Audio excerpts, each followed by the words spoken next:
Hello, I'm Todd Phillips, the editor of Canadian Auto Dealer. I'm here today with Alex Baum, the dealer principal of Cochrane Toyota. And Alex's dealership is still operating and they're trying to make do as best they can. So, Alex, I'd love to hear from you about what's going on out your way and how you're able to serve customers and keep your teams engaged during this extraordinary time. Yeah, it's certainly been that, Todd. It's been an extraordinary time. I mean, us Albertans, we've been kind of on life support for a bit here now, but this added challenge has certainly been an added challenge as we're all seeing across this country and the globe. What we've been able to do is stay open. Our government deemed both sales and service essential. So that was good news for us. Just for us that love the industry we're in and being able to tell our staff that that we are going to keep going. So let's stay healthy. Let's honor and respect all of the recommendations we had. So we've really put those in place. We have staff moving around, even after, if we deem that a customer came through that may have showed any kind of signs, we've actually got people going around disinfecting the areas just to be sure. We've challenged all of our staff to make sure when they go home that they stay quarantined or isolated as best they can so that we keep all of our team healthy. So we're probably at about 55% capacity of what we normally do, but we've continued to sell and lease some vehicles and keep our parts and service operations open at this time.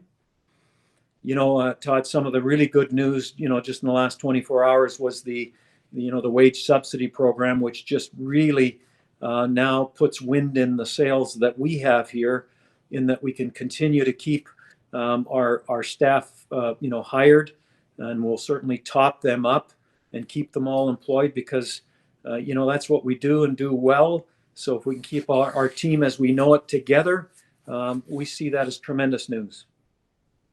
Well, that's great news, and kudos to you for keeping the team engaged and trying to keep things going. You mentioned you're investing in things like some training, maybe some facilities upgrades, some painting, stuff like that. Maybe some of the rainy day stuff that you never seem to be able to get around to in any kind of active business. So maybe talk a little bit about investing a bit in your people and your facility, while you can during this downtime.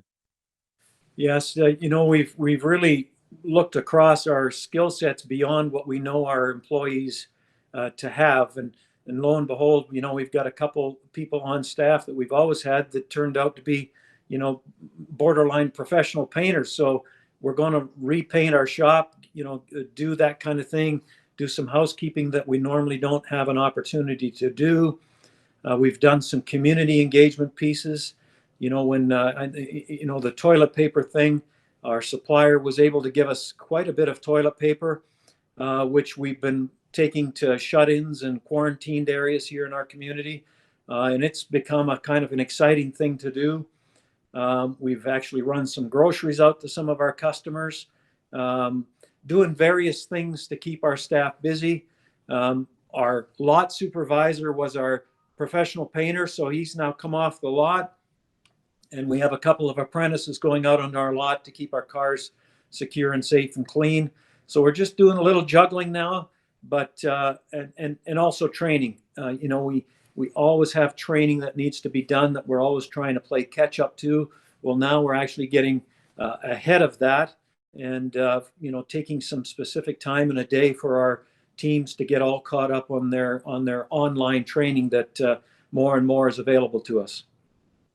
Well, that's great on both fronts, and certainly not surprised to hear of dealers giving back to their communities. It's a hallmark of why we love dealers so much in their communities. They just do fantastic work, and even at a time when your own businesses are struggling, there's dealers out helping their community. So kudos to you for that. One thing as well, I know you're former chairman of CADA. You've done a lot of work over the years with the association, and they've been doing a tremendous amount of work behind the scenes. You mentioned the wage subsidy program that does now apply to dealers, and a lot of other sort of work. I guess have you been able to sort of monitor and keep tabs on what the association is doing for dealers during this? Even kudos to our provincial associations and of course our CADA. I mean, it's times like this when we really know how important these facilities are to us as dealers. I reached out, just a bit ago, just, a tip of the hat to the team. Tom Donnelly, which some of you know, he once said, CADA and our associations are like a warship in harbor, so that when needed, they're available and ready to go. And so, boy, some of the initiatives that CADA has done on our behalf, both at our national office and even also in our office out of Ottawa, where would we be right now? Well, I know where I'd be right now. We'd probably only have half of our staff, half would be laid off and at home, wishing they were at work. So, the lobbying efforts, all of the, day-to-day connections that we're getting online and through the website, just awesome. So all of the work that goes on in the good times, now in the challenge times, it's just wonderful to have associations and a federation that can do these things for us, which we wouldn't be able to do on our own, or even as groups we wouldn't be able to do. I appreciate the comments there. I'm sure the CAD team will watch this video and hear your thoughtful comments. Another question I had for you, Alex, is really about sort of the future of what this means for your dealership when it does reopen. Obviously, there'll be some new protocols in place for dealing with guests and interactions and distancing and treating guests in different ways. Obviously, different sanitation protocols, that kind of thing. But you mentioned online and digital sales. Do you think there will be more of a push now to embrace these tools? Because car dealers are pretty damn innovative. They're going to figure out a way to sell service vehicles, even in the midst of this. Do you think that momentum could carry on post-COVID when this resurfaces? Yes, I think the online. I mean, we've all become Google online experts now, and we've become Zoom experts. At least we like to believe we are.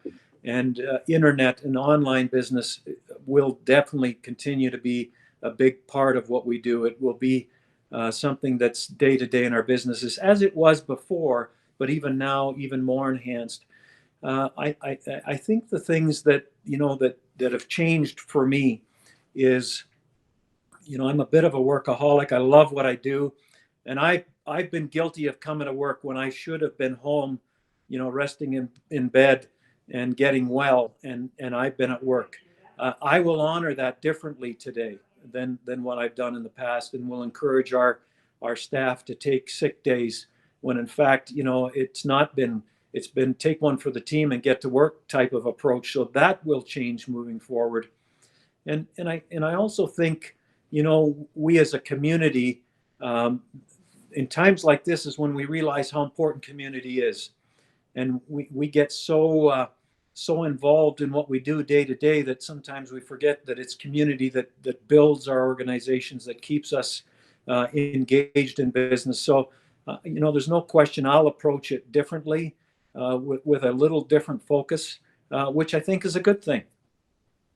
Actually, I said that was the last question, but I lied. I've got one more. Another challenging issue here for dealers is maintaining the relations with their OEMs during this, maintaining the communication. Obviously, there's inventory levels and commitments, that sort of thing. There's programs, even in some cases, factory image programs that are being, in the middle of all of this. So how do you maintain your relationship with, in your case, Toyota, to make sure that you maintain that dialogue during this, so they know the status of your own operations, and you keep that relationship healthy during this too? In the Toyota world, we're extremely lucky because we have a dealer communications team that's very engaged, which is very, very helpful to each of the dealers. But beyond that, the leadership team at Toyota, the president of Toyota Canada, Larry Hutchinson, he's been reaching out to us dealers on a daily basis, which, who could ask for more? So we know what they're doing through our DCTs. They know what the day-to-day requirements or needs are of the dealers are at this moment. So from my perspective, I couldn't ask more than what's going on now.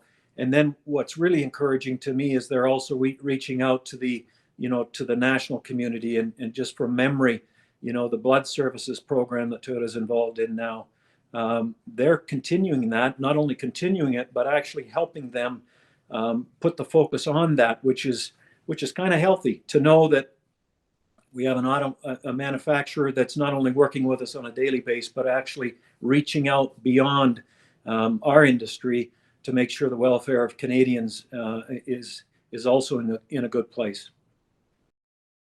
Awesome. That's another good story. Well, Alex, that's all we had for today. I really appreciate you taking the time out of your day to communicate with other dealers. We're finding a lot of interest in these videos. I've heard from another dealer that they're watching them all. It's a way for the dealers to stay connected. We can't all get together in person at a conference as we might, but this and other means of communication, I think, are really important to keep the communication flowing. So thanks for that.